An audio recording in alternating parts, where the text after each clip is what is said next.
जय मसीह की आप सबको। आइए आज का वचन करते हैं शुरू। दूसरा इतिहास और उसका 16 अध्याय और उसकी 9 आयत को मैं पढ़ूंगा। देख, यहोवा की दृष्टि सारी पृथ्वी पर इसलिए फिरती है कि जिनका मन उसकी ओर निष्कपट रहता है, वह उनकी सहायता में करे और अपने सामर्थ्य का काम दिखाए। तूने ये काम मूर्खता से किया, इसलिए अब तू इसी युद्ध में फंसा रहेगा। पढ़े गए वचन पे प्रभु आशीष करे, हमसे बात करे, हमारी कमी घटियों को परमेश्वर इस वचन के द्वारा पूरा करे। आइए हम प्रार्थना करते हैं। प्यारे प्रभु जी, धन्यवाद, स्तुति और बड़ाई के साथ आपके चरणों में आके झुक जाके धन्यवाद प्रणाम करते हैं। समय दिया धन्यवाद देते हैं। दया करके सहायता और मदद करे, पढ़े गए वचन पे आशीष करे, हमसे बात करे, हमारी कमी घटियों को पूरा करे, एंकरेज होने के लिए सहायता और मदद करे, प्रभु यीशु मसीह को जानने के लिए सहायता और मदद करे। मैं भी यहाँ पे खड़ा हूँ प्रभु जी, मैं भी अपनी बुद्धि और ज्ञान के साथ नहीं प्रभु जी, पवित्र आत्मा से भर के प्रभु जी इस वचन को प्रभु जी बोल सकूँ। प्रभु जी आप मेरी भी सहायता और मदद करें। आपके हाथों में सौंप देते हुए प्रार्थना विनती को प्रभु यीशु मसीह के नाम से मांगते हैं, आमीन। हम लोग पिछले हफ्ते भी आसा राजा के बारे में हम ध्यान कर रहे थे। इस हफ्ते में भी हम आसा राजा के बारे में ही ध्यान करेंगे। इस हफ्ते में पिछले हफ्ते हमने 14 अध्याय को ध्यान किया था। इस हफ्ते जो है हम 15 अध्याय को हम ध्यान करेंगे। और मेरे पास समय नहीं था, इसलिए मैंने उसकी एक ही आयत को पढ़ा है, जिसमें लिखा है कि यहोवा की दृष्टि सारे पृथ्वी पर लगी रहती है। यानी कि कौन धर्मी है, परमेश्वर जो है धर्मी को ढूंढता रहता है। और धर्मी भी जब परमेश्वर को ढूंढता है तो परमेश्वर भी धर्मी को ढूंढता है। और जब धर्मी उसे मिल जाता है, परमेश्वर उसके साथ मिलके सामर्थ्य के काम करता है। अगर आप भी परमेश्वर को सच्चे मन के साथ ढूंढते हो तो परमेश्वर भी आपको ढूंढेगा और आपके साथ मिलके वो सामर्थ्य के काम करेगा। आपके साथ मिलके वो सामर्थ्य के काम करना चाहता है। हे भाई और बहनों, अगर आप चाहते हैं कि परमेश्वर आपके साथ सामर्थ्य का काम करे तो हमें सच्चे मन के साथ परमेश्वर को ढूंढना ही होगा। हे भाई और बहनों, हर एक इंसान का जो है जीवन जो है आरंभ, यानी कि आरंभ जो है उसका बहुत ही अच्छा और बहुत ही अद्भुत होता है। लेकिन हम देखते हैं कि जो अंत जो है बहुत ही ज़्यादा भयंकर होता है। हे भाई और बहनों, एक विश्वासी का जीवन भी बिल्कुल आजकल ऐसा ही है। एक विश्वासी जब प्रभु यीशु मसीह को ग्रहण करता है, उद्धार पाता है, नया जन्म पाता है, तो परमेश्वर के घर में आता है और परमेश्वर के घर में आके महिमा करना शुरू कर देता है। और थोड़े दिन तक वो विश्वास में बढ़ते रहता है। कुछ दिनों के बाद में वो विश्वास में जो है गिर जाता है। हे भाई और बहनों, शैतान हमारे जीवन में दुख और तकलीफ लेके इसलिए आता है ताकि हम परीक्षा में जो है स्थिर ना ठहर सकें, गिर जाएं। हे भाई और बहनों, लेकिन ये दुख और तकलीफ और ये परीक्षा हमारे जीवन में इसलिए आती है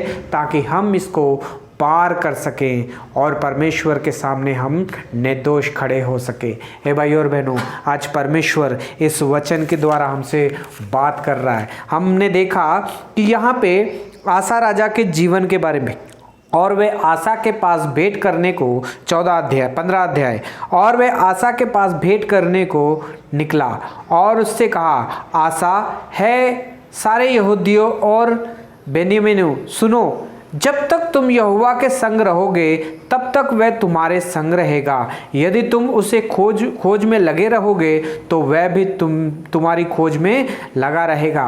परंतु यदि तुम उसे त्याग दोगे तो वह भी तुमको त्याग देगा। बहुत दिन इजरायली बिना सत्य, बिना परमेश्वर, बिना सिखाने वाले याजक और बिना व्यवस्था के रहे। हे भाई और बहनों, हमारे पास बहुत ही अच्छे हैं, हमारे जीवन के दिन जो है बहुत ही अच्छे हैं। हमारे पास जो है ये भविष्यवक्ता की लिखी हुई पुस्तक है, बाइबल है, जिसे हम रोज़ पढ़ सकते हैं, रोज़ परमेश्वर से बात करते हैं। लेकिन आसा राजा के जीवन में हम देखते हैं कि जब उसने आरंभ किया, जब वो राजा बना, तो उसके पास ना ही कोई याजक था और ना ही कोई व्यवस्था थी। हे भाई और बहनों, और परमेश्वर अपना काम कर रहा था। हे भाई और बहनों, जब परमेश्वर अपना काम करना चाहता है तो वो किसी एक इंसान को चुनता है और वो इंसान के अंदर अपनी पूरी आत्मा को डाल के, उसके अंदर अपने वचनों को डाल के जो है हमारे पास भेजता है। हे भाई और बहनों, आपके और मेरे जीवन में भी बहुत बार ऐसा हुआ होगा, जब हम दुख और तकलीफों में होते हैं तो कभी कभी कोई इंसान हमारे जीवन में आता है जो हमें परमेश्वर के वचन को सुना के चले जाता है और परमेश्वर में हमें स्थिर करके चले जाता है। हे भाई और बहनों, अगर ऐसा हमारे जीवन में होता है तो भाई और बहनों, इसका मतलब यह है कि परमेश्वर ने उस इंसान को आपके लिए भेजा है। यानी कि आपके पास अगर वो इंसान आता है तो इसका मतलब यह है कि आप परमेश्वर की नजर में बड़े ही खास हो, आप अपने आप को कम मत समझो। हे भाई और बहनों, यहां पे हम देखते हैं कि आसा राजा के पास भविष्यवक्ता आता है और उन सारे लोगों को, यहूदियों को, राजाओं को, बेन्यामीन को, सबको इकट्ठा करके कहता है कि यदि तुम परमेश्वर की खोज करते रहोगे तो परमेश्वर भी तुम्हारी ही खोज करता रहेगा। यदि तुम परमेश्वर को छोड़ दोगे तो परमेश्वर भी तुम्हें छोड़ देगा। हे भाई और बहनों, मगर आसा राजा अपने जीवन में बड़ा ही विश्वास योग्य बना रहा। उसने सारे यहूदियों को, बेन्यामीन को, सबको इकट्ठा किया और सबको बताया कि हमें अपने परमेश्वर राजा की ही खोज करनी चाहिए। हे भाई और बहनों, और वो लोग अपने सच्चे परमेश्वर की खोज में लगे रहे। हम देखते हैं कि आसा राजा के जो दिन थे, जो आरंभ के दिन थे, 15 साल उसको राजा बन के राजे की गद्दी में बैठ के हो चुके थे। ये 15 साल उसने बड़े ही विश्वास के साथ उसने गुजारे और परमेश्वर की खोज करता रहा और सारे यहूदियों और बेन्यामीनी और अपने लोगों को वो साथ लेके चलता रहा कि हमें अपने परमेश्वर की खोज करना चाहिए। हे भाई और बहनों, काफी लोग जो थे उससे प्रसन्न थे और सारे लोग जो थे उसके साथ मिलना चाहते थे, क्योंकि सारे लोग जान चुके थे कि आसा राजा जो है परमेश्वर के ऊपर विश्वास करता है। इसका परमेश्वर जो है सामर्थी परमेश्वर है। हे भाई और बहनों, लोगों को किस तरह से पता चला कि इसका परमेश्वर सामर्थी परमेश्वर है? इससे पता चला क्योंकि आसा ने परमेश्वर के ऊपर विश्वास किया और परमेश्वर ने उसके जीवन में बड़े बड़े उसने सामर्थ्य के काम किए। हे भाई और बहनों, हमने देखा कि जब उसकी माता ने एक घिनौनी वस्तु अपने लिए बना के रखी तो आसा राजा ने उसे भी तोड़ के चकनाचूर कर दिया और उसे राजमाता के पद से भी उतार दिया, क्योंकि उसने घिनौनी वस्तु अपने लिए बनवाई थी। हे भाई और बहनों, आसा राजा का जो विश्वास था, उसने बाहर के लोगों को नहीं, अपने ही लोगों को भी उसने परमेश्वर की ओर फिराया। हे भाई और बहनों, आप और मैं भी परमेश्वर को जानते हैं, आप और मैं भी वचन पढ़ते हैं, आप और मैं भी बाइबल पढ़ते हैं, लेकिन कभी कभी हम देखते हैं कि बाहर जाके हम वचन को सुना देते हैं, बाहर जाके वचन सुनाते हैं, बहुत लोगों को अपने करीब लेके आते हैं, लेकिन हम देखते हैं कि कभी कभी हम अपने ही घर में परमेश्वर का वचन नहीं सुना सकते हैं। हे भाई और बहनों, हम अपने बच्चों को नहीं बिठा के सिखा सकते हैं अपने वचन को, हम अपनी वाइफ को नहीं बता सकते हैं, हम अपनी माता और पिता को जो है वचन नहीं सुनाते हैं, और बहुत सारे लोग हैं जो बाहर जाके वचन को सुनाते हैं। हे भाई और बहनों, आज परमेश्वर इस वचन के द्वारा हमसे बात कर रहा है, आज परमेश्वर इस वचन के द्वारा हमसे बात कर रहा है। अगर आप बाहर जाके सुसमाचार सुनाते हो तो बहुत ही अच्छी बात है, परमेश्वर की महिमा हो, लेकिन इसी वचन को अगर आप अपने बीवी को, अपने बच्चों को, अपने परिवार को, माता पिता को अगर नहीं सुना पा रहे हो तो भाई और बहनों, आज परमेश्वर इस वचन के द्वारा हमसे बात कर रहा है। हे भाई और बहनों, हम परमेश्वर का सुसमाचार सुनाने के लिए पीछे नहीं हटना है, हमें परमेश्वर का सुसमाचार जो है घर ही से शुरू करना है। हे भाई और बहनों, आपको देख के क्या लोग कहते हैं कि ये परमेश्वर का दास है? आपके पास लोग आते हैं, अगर आपके पास लोग नहीं आजकल आ पा रहे हैं, आपसे सुलह नहीं कर पा रहे हैं, आपके साथ जुड़ नहीं पा रहे हैं, तो भाई और बहनों, इसका मतलब यह है कि आप परमेश्वर में विश्वास में कमज़ोर होते जा रहे हो। हे भाई और बहनों, आसा राजा का विश्वास कितना था?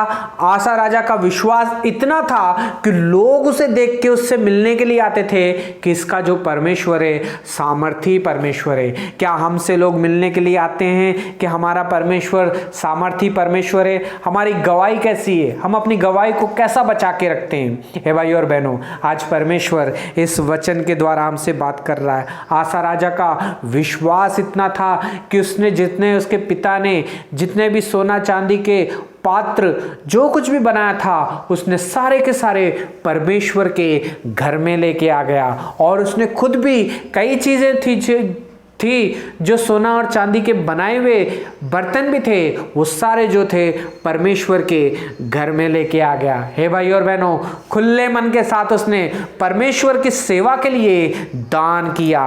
हे भाई और बहनों, आप और मैं कैसे हैं? आप और मैं परमेश्वर के घर में क्या लेके आते हैं? हम तो परमेश्वर के घर में कुछ देने के लिए भी डरते हैं। हम कभी कभी चंदा भी डालते हैं, कभी कभी जो फटा हुआ नोट या 10 रुपये का नोट या 20 रुपये का नोट निकाल के हम डाल देते हैं, लेकिन 100 रुपये का नोट अपने जेब में रख लेते हैं। हे भाई और बहनों, 100 रुपये का, 10 रुपये का, 20 रुपये का नोट तो हम चलते जाते भिखारियों को भी डाल देते हैं। हे भाई और बहनों, अगर इसी को 10 रुपये को, 20 रुपये को अगर हम परमेश्वर के घर में जाके डालेंगे तो भाई और बहनों, आज परमेश्वर इस वचन के द्वारा हमसे बात कर रहा है। आसा राजा के जीवन को देखो, उसके जीवन में जो कुछ भी था, उसके पिता के पास सोना चांदी जो कुछ भी था, वस्तुएं सारी वो परमेश्वर के घर में लेके आ गया, और खुद जो उसने तैयार की थी वो भी वो परमेश्वर के ही घर में लेके आ गया। हे भाई और बहनों, आप और मैं क्या सोना चांदी परमेश्वर के घर में लेके आ सकते हैं? हे भाई और बहनों, आज परमेश्वर इस वचन के द्वारा हमसे बात कर रहा है। 35 साल तक परमेश्वर की खोज करता रहा वो। 35 साल तक सारे यहूदियों को अपने साथ लेके चलता रहा, सारा बेन्यामीन को अपने साथ लेके चलता रहा, और परमेश्वर की, सच्चे परमेश्वर की खोज आसा राजा करता रहा। और परमेश्वर उसके जीवन में अद्भुत और सामर्थ्य काम करता रहा, और परमेश्वर उसके जीवन में पूरी की पूरी शांति बना के रखा। कभी कोई युद्ध ही नहीं हुआ, क्योंकि पूरी रीति से परमेश्वर ने उसके जीवन में शांति दी थी। इसलिए शांति उसके जीवन में थी क्योंकि वो परमेश्वर की खोज करता था, पर मैं अपने लोगों को साथ लेके चलता था, अपने लोगों को बताता था कि वो परमेश्वर हमारा सच्चा परमेश्वर है। हे भाई और बहनों, आसा राजा का जीवन जो था बहुत ही अद्भुत था। आसा राजा का जो आरंभ था बहुत ही अद्भुत था। लेकिन भाई और बहनों, आपसे परमेश्वर पूछ रहा है, आपका आरंभ कैसा है? आपका आरंभ तो हो सकता है अच्छा होगा। क्या आप 10 साल के बाद भी विश्वास में हो? 20 साल के बाद भी विश्वास में हो? 30 साल के बाद भी विश्वास में हो? 40 साल के बाद में भी विश्वास में हो? आप बाहर जाके तो वचन सुना रहे हो सबको कि प्रभु यीशु मसीह ही सच्चा उद्धार करता है। क्या आप अपने घर में भी वचन को सुना सकते हो? क्या आप अपने बच्चों को वचन सुना रहे हो? क्या अपनी पत्नी को वचन सुना रहे हो? क्या अपने हस्बैंड को वचन सुना रहे हो? क्या अपने माता पिता को वचन सुना रहे हो? क्या आप अपने परिवार को वचन सिखाते हो? हे भाई और बहनों, क्या आप परमेश्वर की खोज परिवार के साथ मिलके करते हो? हे भाई और बहनों, अच्छी गवाही बाहर है, लेकिन अंदर अगर गवाही अच्छी नहीं है तो आज परमेश्वर इस वचन के द्वारा हमसे बात कर रहा है। आसा राजा का आरंभ जो था बहुत ही अच्छा रहा। जब वो राजा बना तो सबसे पहले उसने घिनौनी वस्तुओं को तोड़ा, और सारे यहूदियों को उसने पास बुला के कहा कि हमें अपने सच्चे परमेश्वर की खोज करनी चाहिए। हे भाई और बहनों, उसने अपनी माता को भी नहीं छोड़ा, उसने भी अपनी घिनौनी वस्तुएं रखी थी, उसे भी उसने तोड़ डाला। हे भाई और बहनों, आज परमेश्वर इस वचन से हमसे बात कर रहा है। हमारा विश्वास कैसा है? हम बाहर विश्वास दिखा देते हैं, लेकिन अपने घर में जो है विश्वास नहीं दिखा पाते हैं कि मेरा सच्चा परमेश्वर है। आसा राजा के पास सब लोग मिलने के लिए आते थे, इसलिए आते थे क्योंकि सब लोग जानते थे इसका परमेश्वर सच्चा परमेश्वर है, इसके साथ रहता है, सामर्थ्य के काम करता है, इसलिए सारे लोग आसा राजा के पास आते थे। हे भाई और बहनों, कोई आपको देख के कहता है, आपके जीवन को लोग कहते हैं कि इसका परमेश्वर सच्चा परमेश्वर है, इसके साथ रहना चाहिए हमें। इसका परमेश्वर सामर्थी परमेश्वर है। क्या हमारे जीवन से परमेश्वर की महिमा होती है कि नहीं? आज परमेश्वर इस वचन के द्वारा हमसे बात कर रहा है। क्या हम लोगों को ही वचन सुना रहे हैं, अपने घर को नहीं सुना पा रहे हैं? तो आज परमेश्वर इस वचन से हमसे बात कर रहा है। क्या आप परमेश्वर के घर में जब दान लेके आते हो, डर के 100-50 रुपए दान देते हो, या सच्चे मन के साथ सोना चांदी जैसे आसा राजा ने दिया था वैसे आप डालते हो? हे भाई और बहनों, आज परमेश्वर इस वचन के द्वारा हमसे बात कर रहा है। 35 साल तक परमेश्वर के साथ जुड़ा रहा आसा राजा।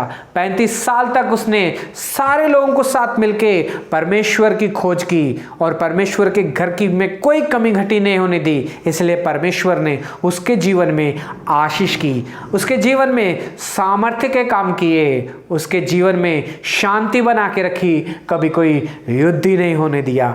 35 साल तक आसा राजा का जीवन जो था विश्वास में बना रहा। हे भाई और बहनों, आपका जीवन कैसा है 35 साल के बाद, 40 साल के बाद? क्या आप विश्वास में हो कि नहीं? आप कितने लोगों को परमेश्वर की ओर फिरा रहे हो? आप अपना चंदा कैसा दे रहे हो? परमेश्वर के घर में दान कैसा देते हो? आज परमेश्वर हमसे पूछ रहा है। अगर आप भी दुख और तकलीफ में हैं तो भाई और बहनों, वचन में लिखा है सच्चे मन के साथ परमेश्वर की खोज करेंगे तो परमेश्वर हमारे जीवन में जो है आशीष बना के रखेगा, शांति बना के रखेगा।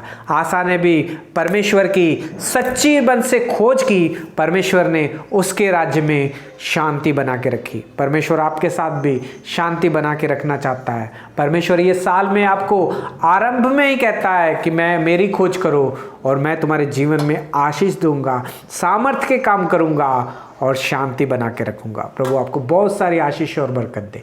God bless you.